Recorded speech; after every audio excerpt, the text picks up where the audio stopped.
आज बात करेंगे योगी आदित्यनाथ जी की, जिन्होंने एक बयान दिया है। अब वो किस चीज़ को बँटने और कटने की बात कर रहे हैं, ये तो मैं आप ही को छोड़ता हूँ। लेकिन संवैधानिक पद पर बैठा हुआ व्यक्ति इस तरह के वक्तव्य दे रहा है, ये बेहद शर्मनाक है। अगर इतने सालों तक आपका सरकार चल रही है और फिर भी अगर लोग सुरक्षित नहीं हैं, तो इसमें तो आप ही का फेलियर है। लॉ एंड ऑर्डर सिचुएशन का आप ही का फेलियर माना जाएगा। आपको एकता भी चाहिए एक पर्टिकुलर कम्युनिटी की, तो सिर्फ इसलिए चाहिए कि आप वोट डालो और टैक्स भरो, बस। बाकी आपको इसको कोई मतलब नहीं है। और यूपी सरकार ने ये गाइडलाइन भी जारी कर दी है कि 8 लाख रुपए मिलेंगे एक इन्फ्लुएंसर को, अगर वो सरकार को सपोर्ट करता है तो। और जो एंटी नेशनल पोस्ट करेगा, इनके अगेंस्ट में जो बोलता है वो एंटी नेशनल हो जाता है, तो जो इनके अगेंस्ट में बोलेगा उसको जेल हो जाएगी, आजीवन कारावास कर दिया जाएगा। आप सोचिए किस स्तर पर जा रहे हैं ये लोग, किस स्तर पर ये सेंसरशिप करना चाहते हैं। इस प्रकार के जो स्टेटमेंट होते हैं, ये इनका दर्शाता है कि ये किस प्रकार से निराश हो चुके हैं, थक चुके हैं। तो यह आखिरी अस्त्र जो है, यही निकाला जाता है कि ये कम्युनिटी खतरे में है। बार बार बस यही बोला जाता है, काम कुछ किया नहीं, बस ये कम्युनिटी खतरे में है। आप कानून व्यवस्था देख लीजिए, अयोध्या में क्या हुआ है।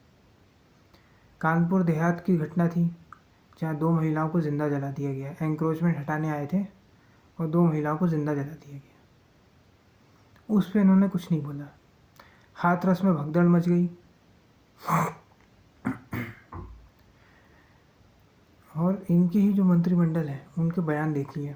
इनके उप मुख्यमंत्री केशव प्रसाद मौर्य कहते हैं कि संगठन बड़ा है सरकार से। खुद सरकार में रह के संगठन की बात कर रहे हैं, तो आप सरकार में क्यों? इनकी लोकसभा में भी सीटें घट चुकी हैं। इन्होंने समाजवादी पार्टी को रिवाइव कर दिया है अपनी गलतियों से। इनके साथी जो हैं अनुप्रिया पटेल और निषाद पार्टी, उनको देखिए कि क्या बोल रहे हैं वो।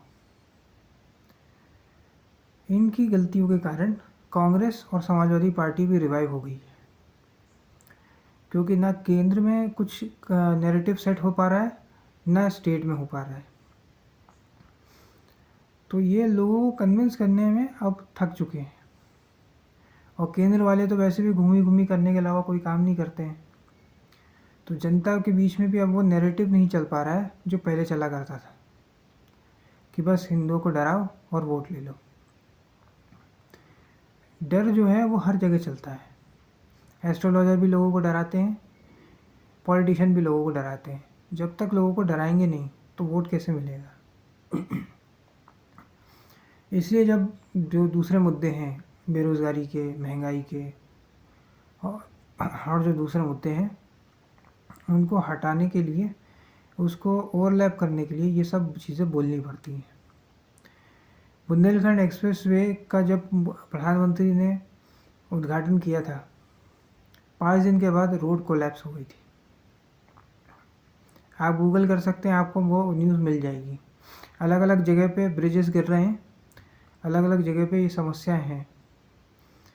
ऐसे में योगी आदित्यनाथ पर कई लोग प्रश्न पूछेंगे। लेकिन इस तरह की चीज़ों से यही बात सिद्ध होती है कि ये बहुत ही ज़्यादा ओवररेटेड नेता है। और हो सकता है कि 2027 में भी ये सरकार जीतेगी नहीं जीतेगी, उस पर भी डाउट है। इनकी दूसरी सहयोगी पार्टी ने भी ये कहा था कि योगी आदित्यनाथ के कारण ही लोकसभा में भाजपा की ऐसी हालत हुई है। और अध्यक्ष भी के साथ भी योगी आदित्यनाथ का बहुत अच्छे से नहीं है, भूपेंद्र चौधरी का। ये भी समय समय पे इनके अगेंस्ट में ही बोलते रहते हैं। तो हालात बहुत अच्छे नहीं हैं। उप मुख्यमंत्री बार बार दिल्ली जा रहे हैं और इनको भी कहना पड़ रहा है कि मुझे जो है इज़्ज़त मिलती तो मैं मठ में मिल जाती, मैं किसी पार्टी का नहीं हूँ। तो आप पार्टी में रह के भी ऐसी बातें कैसे कर सकते हैं? ये बातें ही कॉन्ट्रडिक्शन देती हैं। पार्टी में भी हैं, पद पर भी हैं, फिर भी कह रहे हैं कि हम मठ में चले जाएंगे तो इज्जत मिल जाएगी, मैं किसी का पार्टी का नहीं हूँ, ये नहीं हूँ, वो नहीं हूँ। इस तरह की बातें करने की आपको क्यों ज़रूरत पड़ रही है? कहीं ना कहीं आपको समझ में आ गया है कि अब अगली बार हो सकता है भाजपा नहीं भी जीते अगर आपके नेतृत्व में लड़े तो, और आपके साथ वाले भी यही कर रहे हैं। कई ऐसे नैरेटिव लोगों के बीच में जा रहे हैं कि जो उत्तर प्रदेश की भाजपा की सरकार है वो ब्यूरोक्रेसी को सही तरीके से हैंडल नहीं कर पा रही है। बहुत सारी समस्याएं यूपी में दिखी हैं। लॉ एंड ऑर्डर सिचुएशन भी कई बार जो है वर्स हुई है, चाहे कानपुर की घटना हो या फिर कासगंज की घटनाएं हो। सवाल बहुत सारे पूछे गए हैं सरकार के ऊपर, और सरकार उसके लिए जवाबदेह भी है, क्योंकि पुलिस जो है, पूरा सिस्टम जो है, जो पूरा तंत्र है, प्रशासन है, वो सरकार के अंडर में आता है। कई ऐसी किसान भी बहुत परेशान हैं, कोई सही नीति है नहीं, केंद्र वाले भी बस घूमी घूमी कर रहे हैं, कहीं पे ब्रिज गिर रहे हैं, कहीं पे स्टैचू गिर रहे हैं, कहीं पे कुछ हो रहा है, कहीं पे ट्रेन पलट रही है। बस सरकार को कोई मतलब नहीं है, सरकार आपस में उलझी हुई है। जैसे हरियाणा का उदाहरण ले लीजिए, अपने कार्यकर्ता, अपने नेता के लिए तो कुछ नहीं किया, बाहर से एक नेता को लेकर आए और उनको राज्यसभा पहुंचा दिया। महाराष्ट्र में भी बाहर से एक नेता को लेकर आए और उनको राज्यसभा पहुंचा दिया। तो इस प्रकार की अगर चीज़ें एक पार्टी में होंगी तो अपने कार्यकर्ता जो है वो घर बैठ जाएंगे। महाराष्ट्र और हरियाणा में तो अभी चुनाव होने वाले हैं। अगर यही हरकतें रहीं तो मुश्किल है जीतना, क्योंकि ये सीधे गुटबाजी को दर्शाता है कि आप अपने ही कार्यकर्ता को अगर तवज्जो नहीं दोगे, अपने लोकल लीडर को कोई वैल्यू नहीं करोगे और बाहरी लोगों को ही, पैराशूट कैंडिडेट को ही आगे बढ़ाते रहोगे, तो बाहर से जो व्यक्ति आता है उसका एक महत्वाकांक्षा रहती है। जैसे यूपी में जितेंद्र प्रसाद है, और भी ऐसे लोग हैं, जैसे अनुप्रिया पटेल ने इनके साथ गठबंधन किया था, निषाद पार्टी के लोगों ने गठबंधन किया था, तो उनकी एक महत्वाकांक्षा है कि हमें इतनी सीट मिलनी चाहिए, हमें इतने कैबिनेट मंत्री होना चाहिए, स्टेट में इतने मंत्री होना चाहिए, सेंटर में इतने मंत्री होना चाहिए। तो हर कोई अपनी एक महत्वाकांक्षा लेकर दूसरी पार्टी से आता है।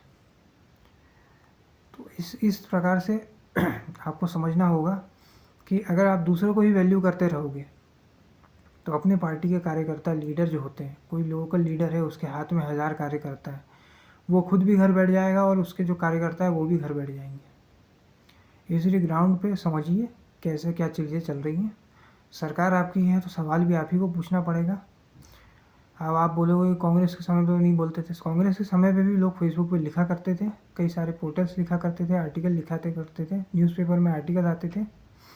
अभी भी बोला जा रहा है, क्योंकि सत्ता पक्ष से सवाल पूछना आपका हक है, आपकी जिम्मेदारी है। अगर ये वीडियो आपको पसंद आया तो वीडियो को लाइक करें, शेयर करें, कमेंट करें और चैनल को सब्सक्राइब करें। धन्यवाद।